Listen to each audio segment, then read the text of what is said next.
you know how that image of a devil on your shoulder and an angel on your shoulder talking to you?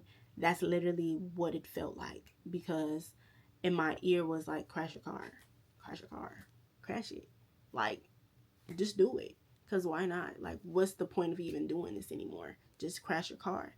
And then in the other ear was like, this isn't what God wants for you. Because if He wanted you to not be here, you wouldn't be.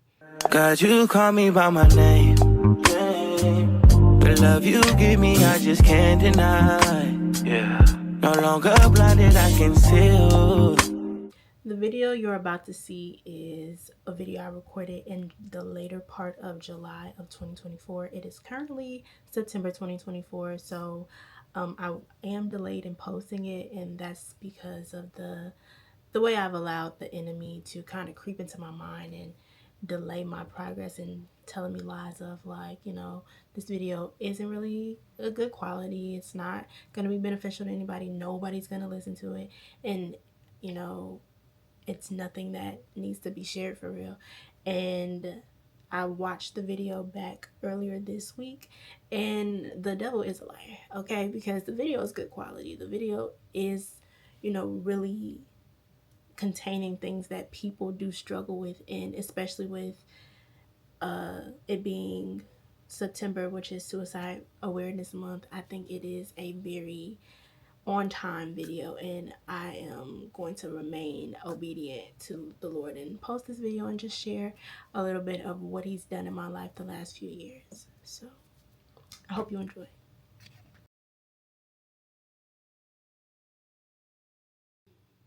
Yeah, I really pray that this meets those ears and hearts and minds of those who are ready to receive God, who are ready to, you know, lean more into Him, who are even, on their walk, but maybe questioning or maybe even going through something that I also went through. Hopefully this helps you. Hopefully this even encourages you to share your own testimony. And hopefully this is something that can spark a conversation. Like if it's with, people or even with someone who has experienced something that I may speak about today. So yeah. Um I think where I'll start is with a little background. So first, I think what's important to know is that my upbringing was kind of Christian in a way. Like both my grandmothers were Christian women, but my dad's mother was the one who I spent most of my time with, like picking up after school and stuff like that during the summer while my parents were working.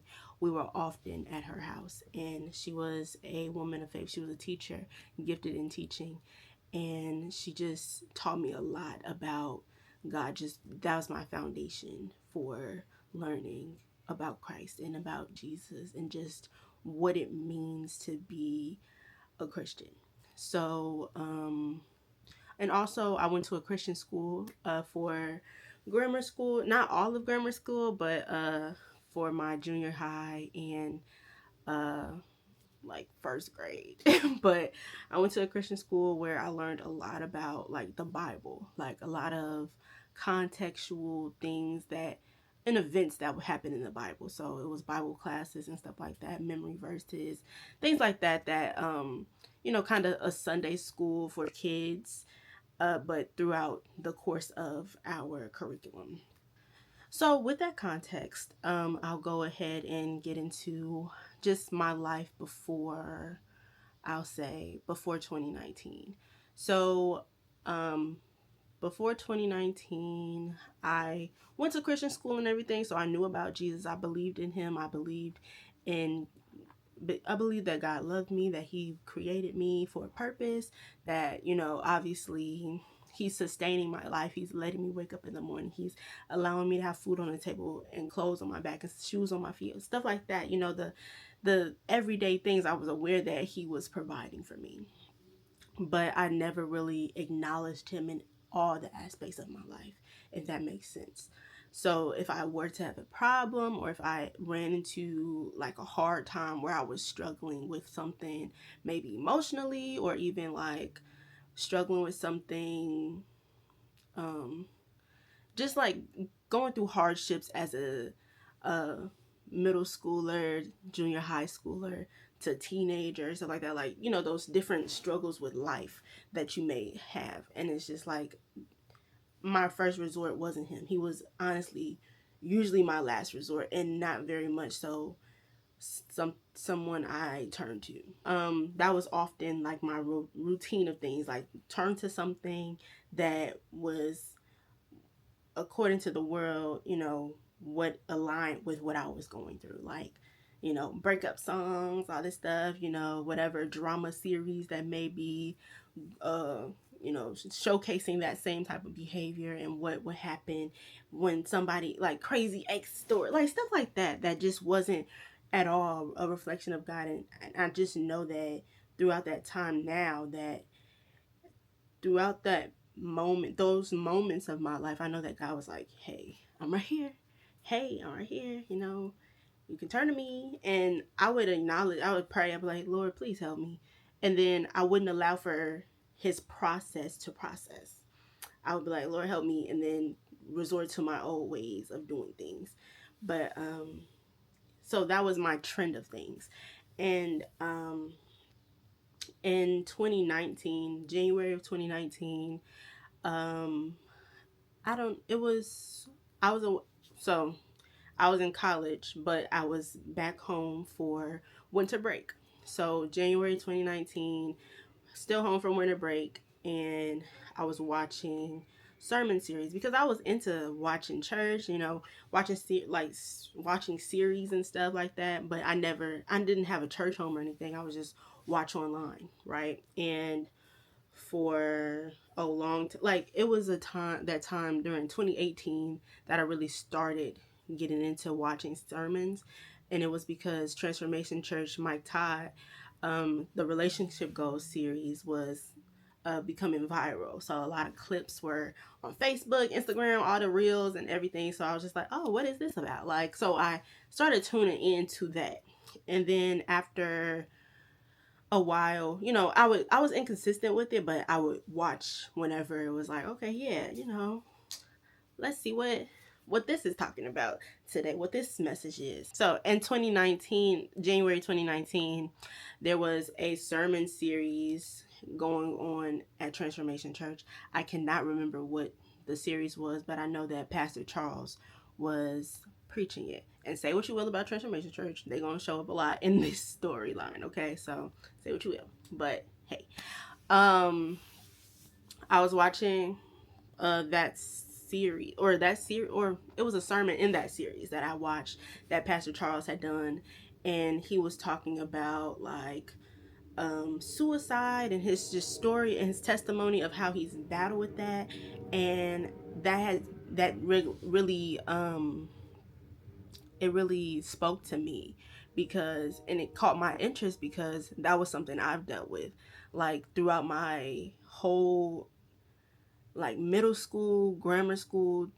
Around that time, like junior high, is when I started having very dark thoughts because during at school I felt very picked on, bullied, because people, you know, I was very quiet and just like try to stay to myself and to my little friend group. I wouldn't talk much. I wouldn't be like really sociable, but I was getting picked on. I was the butt of some jokes, and I'm just like, I don't like that feeling, you know? So I'm like, Lord, I wasn't even talking to God at this point. I'm just like, what can I do to stop this? And the first thing that came to mind, I think, was you don't have to be here. Like, you can definitely be gone. You don't even have to live, because for what? This is just going to be a continuous thing. So suicide idealization was really prominent at that time for me, and it continued all throughout high school at this point to 2019. Like it wasn't a consistent thing after I graduated junior high, and but it would come up regularly during high school. I was just like, you know, I don't have to be here. Like, I could literally just not be here. And then that series what was it, 13 Reasons or something, or 13th Reason, something like to that extent, that kind of just talked about a girl who committed suicide and left all these tapes to the people who caused these things to happen, like caused her to want to commit suicide and all this stuff. Like, oh, you're my reason why, da da da da. Right. So all of that stuff. During that time, during high school, that series came out, and I was watching it, and I was like, like abnormally invested in it. Like, I'm not usually a TV connoisseur, like at that time during high school I would watch shows regularly, but nowadays I don't really. If you know me, you know that. But um during that time I would watch shows every so often. Some shows I liked more than others, and so I would tune into those types more, but I was never into the dark humor type, well, not dark humor, dark storylines like that, like murder mystery type of things like that. That's just not my cup of tea. But for that to have been something I was so invested in, like literally engulfed in, I'm like, wow, oh my goodness, she did what, and this happened, and they're reacting like this and all this stuff. Like, I was really into it, and it's no coincidence as to why, because I was also considering killing myself. But the things that kept me from, creating a plan to do so or something was, one, my family, also my son. Like, well, not my son, but just the thought of being a mother one day, because I was like, I want my own children. I want to experience motherhood. So, and I don't want to do my children a disservice in not being able to have them. Like, that was also a thing on my mind that kept me from, really planning out an attempt.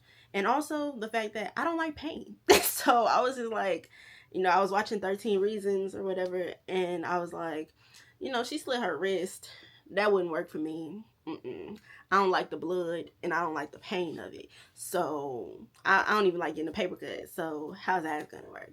So that kind of just canceled it out for me at that point too. So from high school to college. In college, the suicide idealization throughout the first year was a little lower than it was in high school. I think because I was able to be a little more independent of my regular routine of high school. Like, I wasn't having to be in a classroom all the time, every time I'm interacting with people.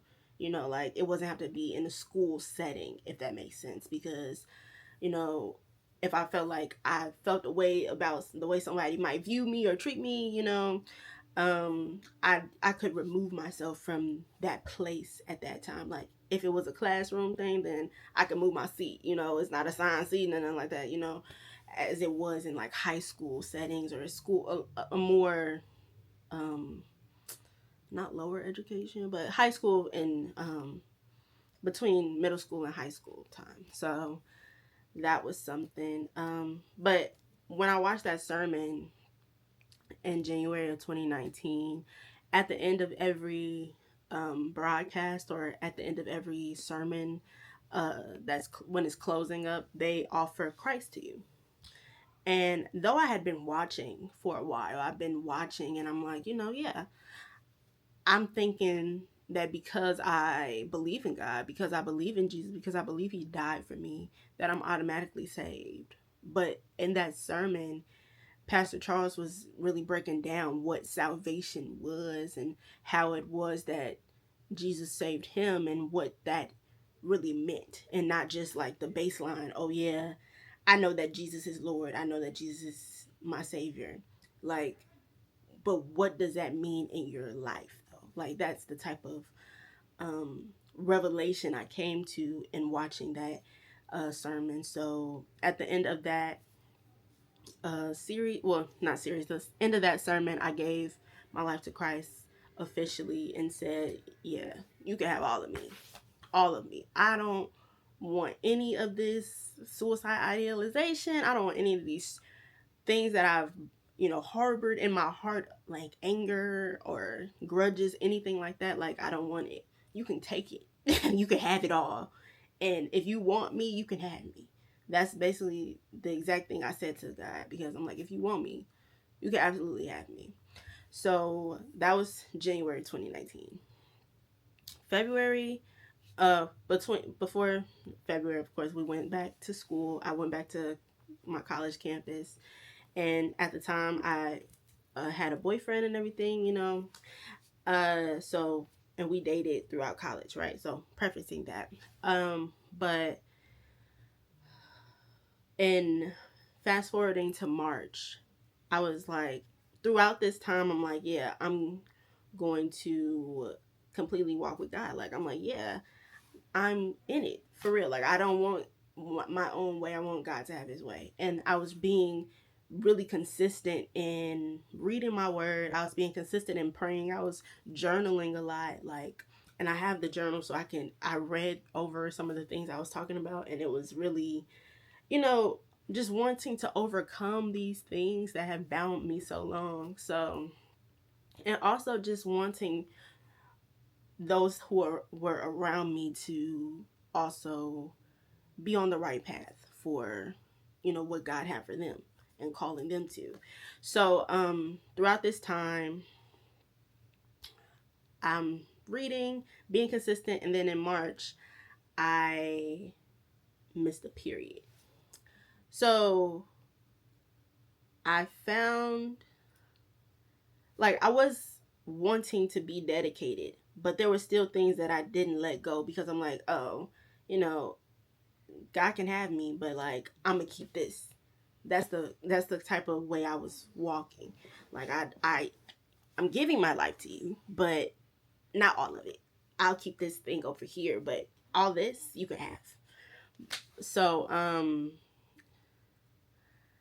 I missed a period in March, and I learned that I was pregnant in March of 2019.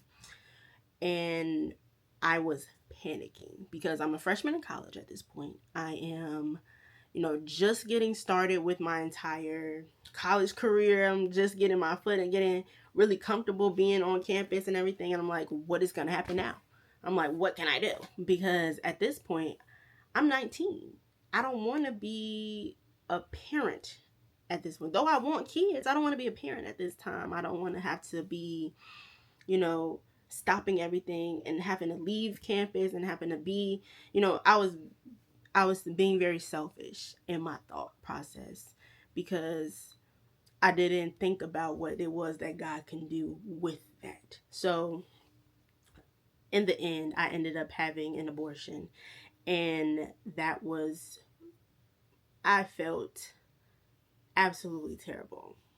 Absolutely terrible because not only before this time did I promise myself, like, as a freshman, maybe in high school, like, if it ever came down to it, I would never get an abortion. I probably would never do that because why would I, da, da, da, da, like, doing all this stuff that, oh, I never say never type of things, right? And because of that self-vow I took for myself, and also the heartbreak that comes with an abortion that I feel like people don't often talk about. It's so heartbreaking. And especially because after I had this abortion in 2019, I saw a whole bunch of people like my age in my same position in life, announcing their pregnancies or having their babies and stuff. And I was just like, wow, if I had went through with this pregnancy, I would have a child that same age. And I think about that sometimes, but I know that God's grace is so sufficient and that everything has happened for a reason because, God still used that situation. So fast forwarding, I was throughout that year, after that experience, I was very depressed, but I didn't know that. I didn't ever experience true depression. Like, I've had, those instances where it's like, oh, this is a depressing situation or something like that. Like, this is so sad. But I've never experienced true depression, and I didn't know what the high functioning depression was. And that was never even a conversation I've had or any information I knew anything about. So because I was able to do all the things that I was doing. I was able to get my work done, all this stuff, but I just felt so heavy. I felt so heartbroken throughout the entire time, and it reflected in my grades because at a point, I was doing really well in school and or in college and everything, and then the second semester, the latter half, I was just so unmotivated to do anything, and I would do it, but it was like not to the it wasn't up to par to the way that I had been doing things the previous semester. So, and it reflected in my grades, and my GPA went down and everything. So I was like, oh man, I'm gonna have to get back to it for real next semester. But still really hurt, still really carrying this and not knowing what to do. And then after this is when my relationship began to, teeter totter, back and forth type of stuff. And it wasn't a very healthy thing. So because of that, added to the depression. And then later on in that year, my mother's mother passed away. And on top of that, and it was just a lot of hits I was taking emotionally during 2019. So 2020 came around, and at this point, January 2020, I am I'm feeling a little more hopeful because I'm like, okay, time has passed. I've gained new friends at this time. Like I've socialized more. I'm able to start this year off on a better foot than I did last year. And 2020 for everybody was really a curveball, right? So I had all these plans. Like, okay, I'm like, yeah, January is cool. February, great. March, we're going to, go crazy. And then my birthday's in April. So I'm like, yeah, we're going to do so much fun stuff. But March is when the COVID shutdown happened. And everything else was just so unpredictable. So I'm like, okay, we were told 2 weeks. We were told we were going to be sent home, and then we'll resume everything the same way after the new school year, everything, right?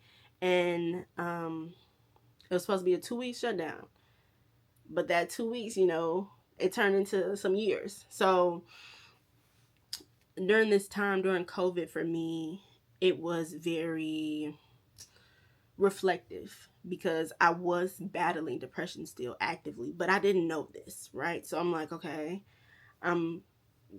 because I have so much downtime, I'm being more consistent in watching sermons. I'm being more consistent in praying. I'm being a little more consistent in reading on and off, not really being as on top of reading the word as I should have been, but I am having a lot more downtime. So I'm like, okay, yeah, during this time, during this 2 weeks, I'm gonna make sure I'm getting my, things settled and in order. But it just took a lot of trusting God and just allowing Him to have my heart truly, and not just the thought of Him having my heart, but actually having it.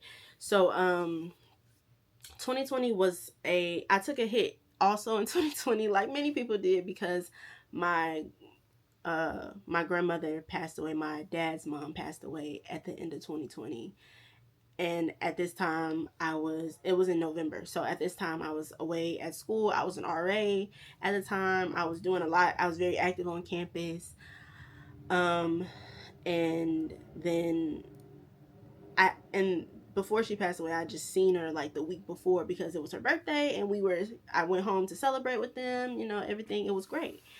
And I had even talked to her a few times, like the day before or 2 days before she passed away, before I got the call. We were talking on the phone, just talking about recipes, all that stuff, like just talking like we would regularly. And when I was told that she passed away, I was literally at work. I was working at the front desk because on my campus, RAs had to do desk work too. So I was at the front desk of my building, just clocked in really, and I picked up the phone. My sister was calling, and literally I was panicked to a T. That really had me. I wasn't angry. I was really hurt. And I was really just like regretful because I felt like there was so much more I could have done in my time with her. Because, obviously I was away at school, right? And obviously I wasn't living in the city anymore still. So I had to, I wasn't able to see her as much as I would had I been living there. And even when I was living there, like during high school and stuff, I wasn't having conversations like I feel like I should have. Like now, had she still been here, the conversations we would have would be abundant. Okay, we would talk about so much because I've learned so much, and I think it's all purposeful. Because honestly, one of the last things she told me was, Jalea, no matter what you do in life, just make sure that you have God as the forefront of your life because He'll take care of it all. He'll take care of the rest. Just trust Him. And I was like, okay, Granny. Okay. Like, not really understanding the scope of that, not really understanding the weight of that. But I was just like, okay, will do. And after her passing, that's exactly what I did because there was absolutely nothing else I could do. I was just like, literally, I have no control. And I think that's something that scares a lot of people, that you don't have control, because we as people have this illusion of us being able to control things because we have free will, but we're not in control. So having to come to that conclusion that even if, you are the most high ranking person in your city, in the country, in the world, whatever, you're still not in control. And I think that was something that really hit me upon her death, because though I never was like, oh yeah, I'm that girl, like really arrogant in that way, that presented in that way, I was just like, yeah, all of our days are limited. And I know this, but it's so tangible to me in this time in 2020 of November of 2020. It's so tangible to me because it's like, I was just talking to you the other day, and I was about to call you when I made this soup that you gave me the recipe for, and how things change so quickly, how in an instant somebody cannot be here who was just here. And though that's something I know based on, because I live in Chicago, a lot of violence, a lot of crime, a lot of murders and things happen. So it's like, that's unfortunately, a regular thing to be broadcasted on the news or anything like that. Oh, such and such was murdered, such and such died, or something like that. But when it's somebody so close to you and the feeling of their absence is so tangible, it hits different. So from 2020, going into 2021, I was just really wanting to be close to God, because I'm just like, I can't do this by myself. And I know this. And I tried. I really tried. And then in March of 2021, I found out I was pregnant again. And that story is on my channel, about how I found out about my pregnancy, how it was very late in my pregnancy that I found out. So literally, it wasn't anything I can do, even if I wanted to resort to what I did before, because that was the first thought that I had. Like, okay, let me go ahead and make this Planned Parenthood appointment because I can't do it. But I think God is so intentional in that way that He's like, yeah, that's not even going to be an option for you. It's not going to be a real option. So let's get ready. I got it. I got you. And that's exactly what it was. So if you're interested in that full story of that, you can find that on my channel. And it was 5 months that I was pregnant, just about 5 months that I was pregnant, when I found out I was pregnant with Hendrix, my son. And upon finding out, that radically changed my target. Was because, and that's because originally my target was like, okay, yeah, I'll be casual with my walk because I'm still in college. I still want to do all the things. I still want to, be young and do all the things that all the young folks are doing, right? But God said, no, I have other plans for you. So once I found out I was pregnant, and especially when I found out how far along I was like, oh my goodness, I don't have a lot of time to prepare. Let me hurry up and, I know that I need to get right with the Lord. I know I need to really walk for real. And throughout that time of me being away, because at this point I'm still at school, so I'm still away at school, and I was like, I had to do this seriously in my walk. I have to walk with you seriously, Lord, because if not, how can I expect my child to grow up in a way that is pleasing to you?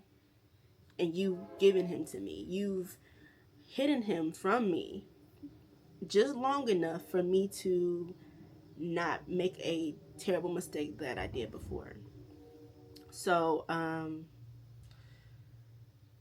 that's when, like, right before I moved back home from college, I got baptized at one of the local churches there that was pastored by one of the teachers that I had, and it was a great experience.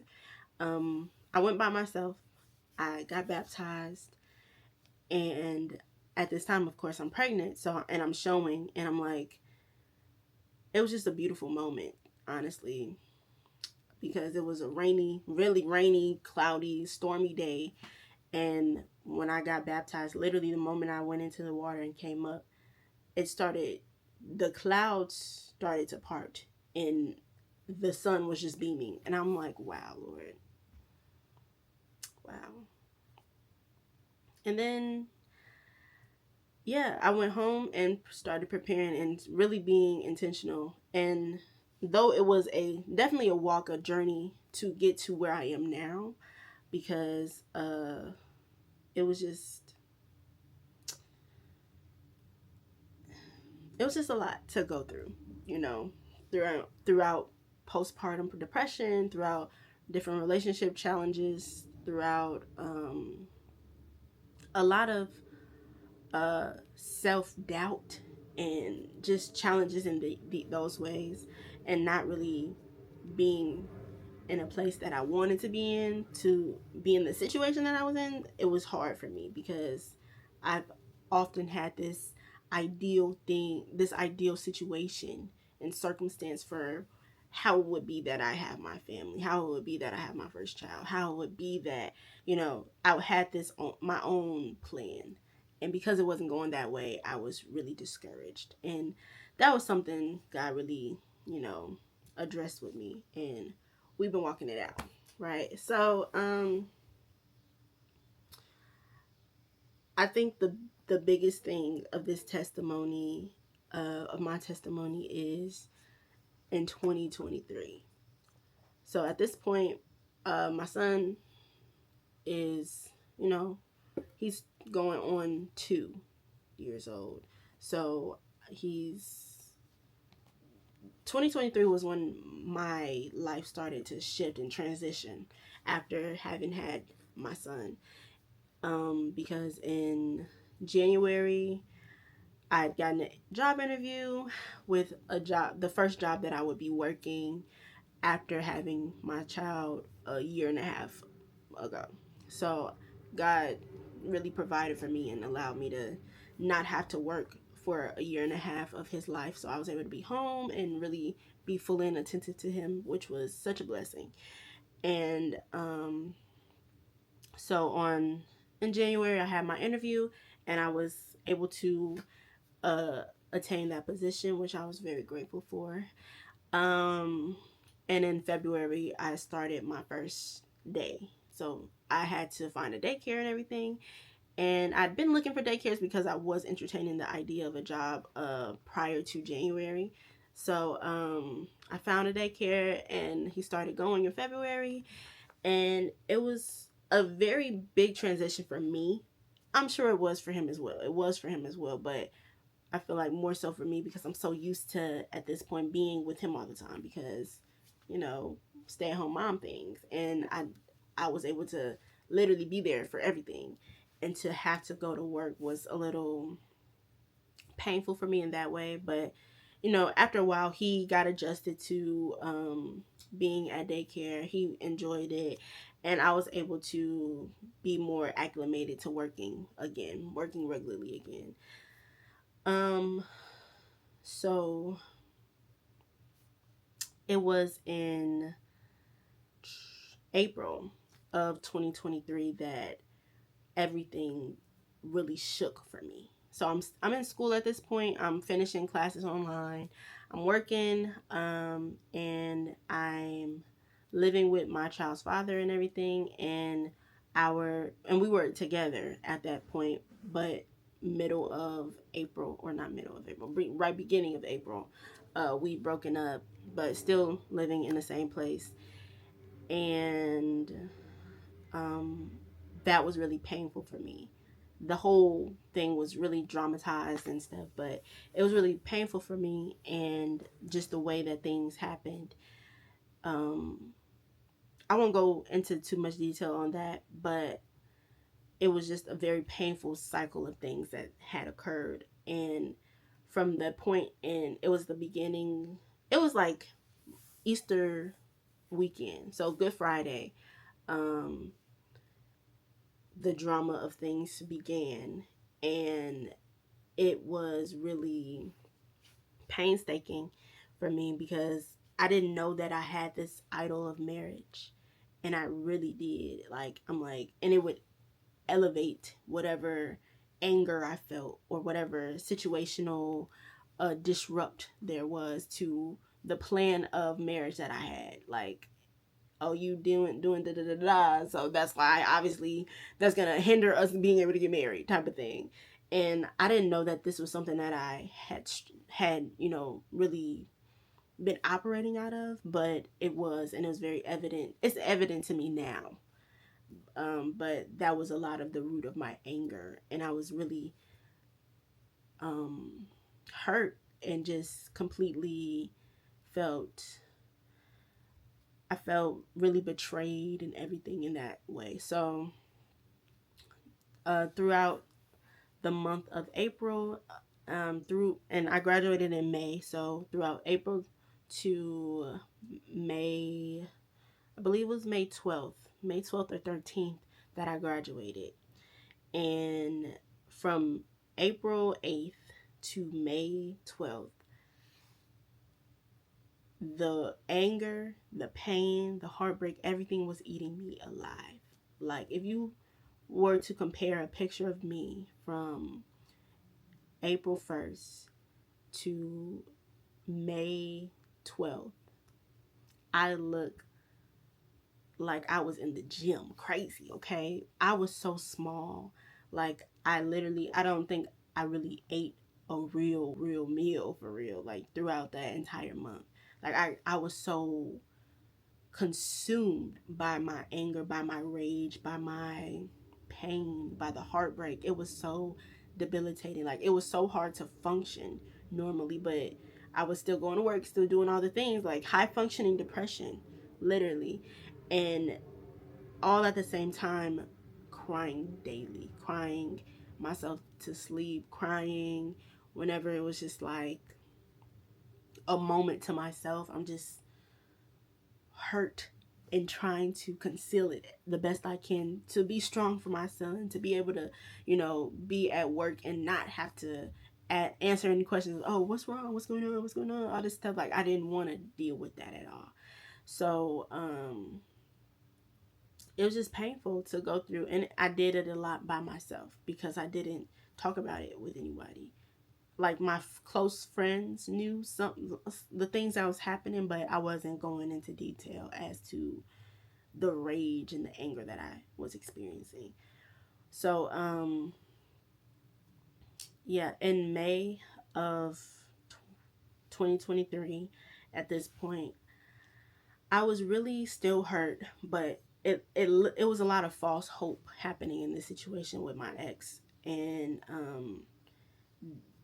I remember just really the suicidal thoughts had come back so strong.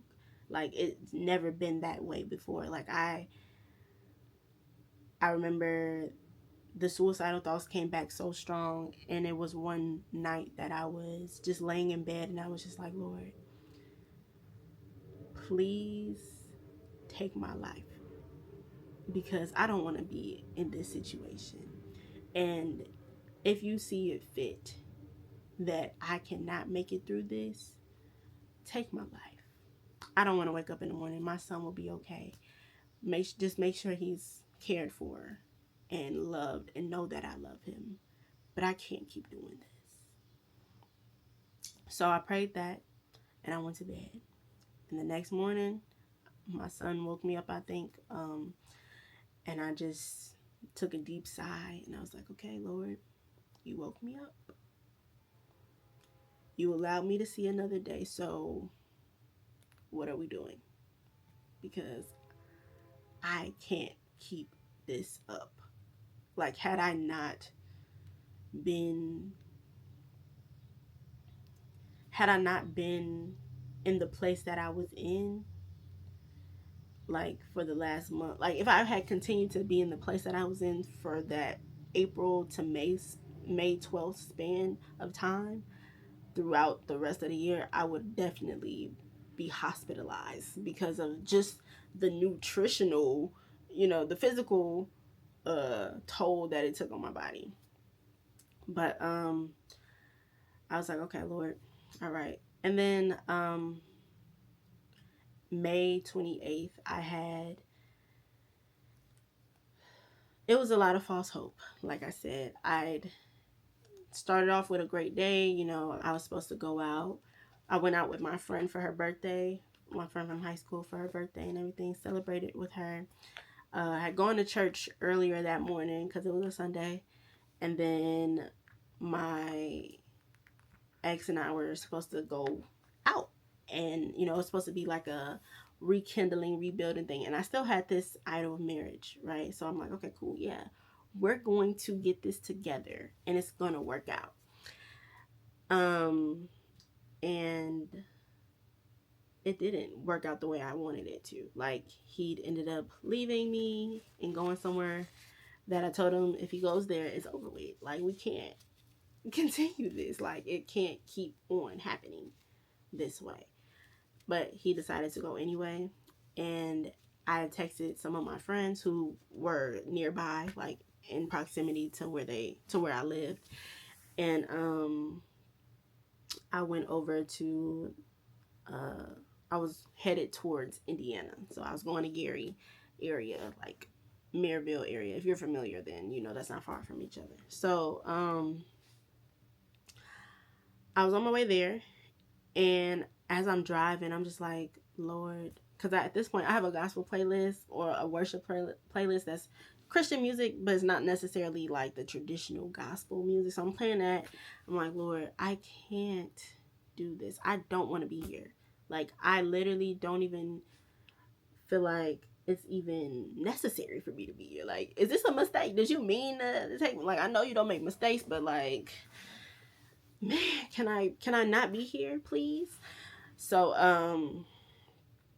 I was driving to the restaurant that my friends and I were planning to go to, that I was going to meet them at. And if you know the expressway I-80 going to Indiana from Illinois, it was under construction during this time. Like, it was a lot of construction, lanes were blocked off, everything. It was like just a lot of stuff happening. But it was later in the day, so I wasn't having to deal with a whole lot of traffic. So I was just like, okay, I'm gonna just go ahead. And the thought came to mind to just crash my car. I was just like, I'm gonna crash and make it look like it's an accident, and hopefully I die on impact. And if not, hopefully I'm in the hospital in a coma or something, like where I don't have to be in this stuff. So that thought crossed my mind, and I was just like, what's stopping me? And then it was a conflicting it was a conflicting thing. You know how that image of a devil on your shoulder and an angel on your shoulder talking to you? That's literally what it felt like, because in my ear was like, crash your car, crash your car, crash it. Like, just do it. Because why not? Like, what's the point of even doing this anymore? Just crash your car. And then in the other ear was like, this isn't what God wants for you. Because if He wanted you to not be here, you wouldn't be. If you didn't have purpose, you would not continue to be living. You wouldn't be breathing right now. If you weren't supposed to be here, you wouldn't be. And I'm at conflict. I'm just like, okay, I'm just going to get to my destination at this point, because people are waiting for me. People are going to be expecting me anyway. So I'm like, okay, cool. So I went, hung out with my friends. We fellowship, talked, ate, and I was just really being transparent about what it was that I was going through. I was able to encourage them, some of them, like, just being because at this time I'm walking with the Lord, but I'm like, Lord, I don't want to do this. So I'm walking, but I'm like, I don't want to have to keep doing this. But it ended up being a really great conversation. And at the end of the night, I was like, okay, we're all going home, because on the way home, I am driving, and the lanes, because it's still construction on the other side as well, the lanes are veering. So you have to be very attentive to how the lanes are configured now. And I'm driving, I'm in the fast lane, and it's this pickup truck with a really, really long attachment to the back of it. It's like one of those lawn care things, but it was a super long thing. Like it was the size of a semi truck. I had never seen nothing that was super long like that, but attached to a truck, or a pickup truck. But hey, I digress. They were in the lane next to me, and they were trying to, I guess, merge over into the lane I was in. And they were driving a little recklessly, because I'm like, I don't know if they're not paying attention to the lines changing, or if they're just like just on their phone, whatever it is. But they're swerving and stuff, and this car almost hits me, and I'm in a small little black Kia Forte, okay, and it's about to veer into me and have me to either get hit by them completely, like straight on, or veer into the construction zone, where initially I was like, I'm gonna crash into that. Like on my way there, I'm like, I'm gonna crash into that just cause. But, and I froze, because I'm like, I don't know what to do. Like, I can't stop. I can't, brake, because it's somebody behind me. I can't veer over, because that's the construction area. So I'm like, my reaction time is usually pretty great, right? When it's pretty good when I'm driving and everything like that. But this time I'm like freezing. And only by the grace of God did He allow me to speed up enough and blow my horn fast enough for them to not completely merge into my lane and hit me or run me off the road. Because when I tell you I wasn't thinking, I wasn't. And I was just like, my heart was beating so fast, because I'm like,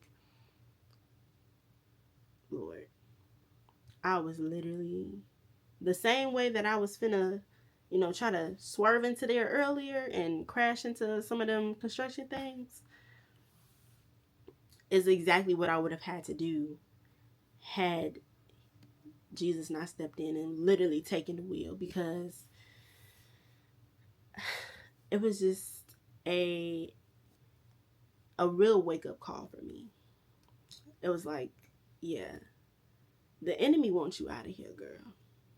I don't know what it is that you got going on, what it is that the Lord is about to do for you and in you and through you, but the enemy wants you gone, because you're a threat to Him.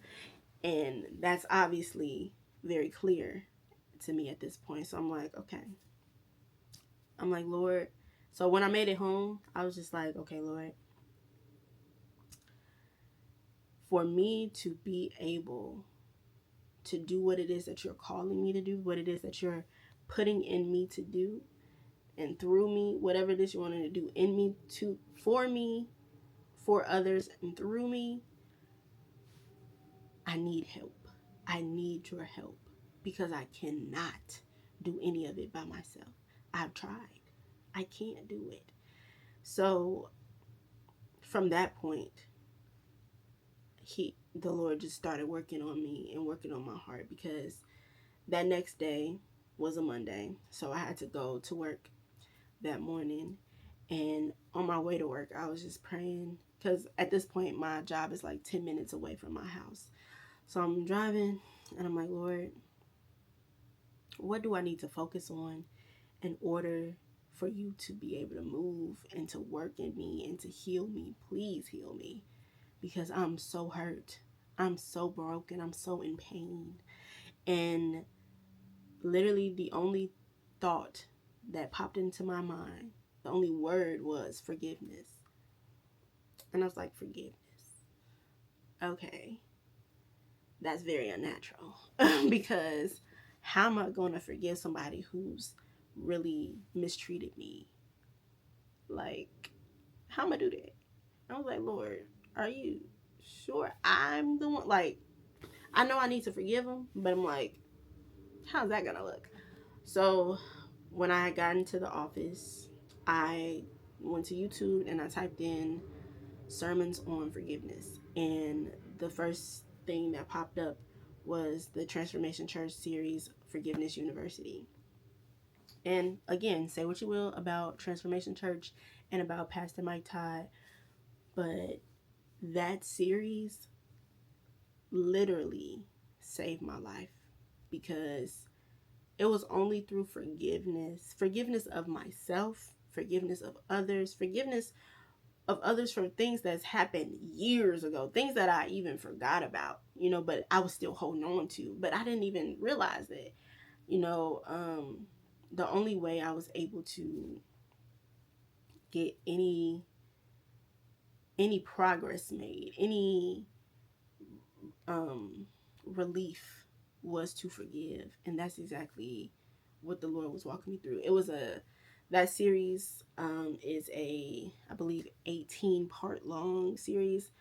And because at this time I'm watching Transformation Church very regularly, and I would see, the past series, like I would see past series pop up like in the recommended thing, I would always ignore that one. I don't know why. I just was like, that's too long. Next. And after this point, I was watching it, and I watched all of it, and I took notes very diligently. Like, I wrote it all, and because when I watch a sermon, usually I'm taking notes and writing down whatever lessons are being taught. And that series blessed me so much. It really did. And I'm just so grateful. I'm so thankful that the Lord did not allow me. He didn't take me when I asked him to. He didn't take me when I asked him to. He didn't take me. He didn't allow me to be taken when I was trying to do it myself. He kept me. And since then, I have not had the same battle with suicidal idealization. Like, that's not even been a true issue for me anymore, because if a thought like that may pop up immediately, it's like, what does the Lord say about me? Who does God call me to be? If I wasn't here for a reason, if I wasn't purpose filled, then I wouldn't be here. Therefore, this thought is from the enemy, and I cancel it. I rebuke it. So it's just been such a blessing to be able to lean into God the way I have been, because since then I have gained so many amazing connections. Like, I've come into community with a beautiful group of women in the city. So they are such a blessing, truly. And I've been able to really just hone in and learn more about the Lord and what He has for me and what it is that He's wanting for His people, and how it is that, things are happening in this world. And a lot of it has been prophesied in the Bible. And Jesus is coming. He's coming back. Okay. And whomever it is that's watching this video, if you've gotten to this point, I think it's really important to end on the point of Jesus loves you so much so that He came down and put on your sins, mine, yours, everyone's, and died a sinner's death after being a completely sinless person. And He did that so that we could have an opportunity to live in eternity with Him. Because once this world passes away, because as we can see, it's deteriorating, right? We can see it from the way politics are, the way the industries are, really just doing anything. And just the way, if you want to look at global warming, all of it, literally the world is deteriorating. And once this world passes away, God doesn't want you to pass away with it. So He sent His Son to die for you, so that you can accept Him as your Lord and Savior. So that once this world is passed away, once it's gone, no longer to be found, you don't pass away with it, but you can spend eternity with Him, because He loves us that much. Sin came into the world and separated us from Him, and He came into the world to die for us, to be able to eliminate our sin, take on our sin. He came in the world to take on our sin, to be able, for us to be able to be in relationship with Him and be connected to Him. So I pray that whomever is watching this video, if you haven't accepted Jesus as your Lord and Savior, that this has inspired you to do so. It's inspired you to even think of doing so, and what that can look like for you. Because for so long I have thought about killing myself, and nobody really knew that, because I didn't ever talk about it, because that's a topic that's like, oh, hold on, wait a minute, let me call the people for you. And I didn't want no people call for me, so I kept it to myself. But it was an internal battle. Like, anytime something unideal happened, but I'm still here. And I have never had so much peace, even in the midst of the storm. Like, last year did not end the way that it began for me. 2023 did not end on a bad foot for me at all. I was middle of the year, well, beginning of the year and everything was very painful, but God stripped me of all of those things that I was holding on to, those grudges, that anger, the depression subsided, everything. And He really has created in me a new heart. He's created me a clean spirit. And He's doing the work. He's doing the work in me. He's wanting to do a work in you. And that's the point of this video. If He can do it for me, He can do it for you. Absolutely. Without a doubt. Because I'm nobody special. If He can change my life around and stop me from having these consistent thoughts of suicide, stop me from being in a place of depression, if He can lift me up, clean me off, dust all the pain off of me, and sustain me through his love, through his grace, through his mercy, he can do the same for you. So with that, I will end here. And I just want you to know that he loves you. I love you. And genuinely be blessed.